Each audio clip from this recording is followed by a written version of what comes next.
22 редовни студенти од Виница, кои студираат на јавните универзитети во државата, ги потпишаа договорите за 9-месечно стипендирање што ги обезбедува граѓанското здружение Свет Крст од Виница. Вкупната финансиска поддршка, што изнесува околу 400.000 евра, е обезбедена со донации од стопанските субјекти како и од буџетот на општината.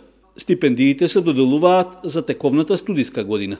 Општина Виница преку Здруженијето Свет Крст заедно со неколку компании од општина Виница доделува стипендии за социјално загрозени студенти и тоа оваа година исто така на 22 студенти доделува стипендии во висина од 2000 денари, 9 месеци, а денес подпишувме договор со студентите и очекуваме веќе од следната недела да почне исплатата на овие средства.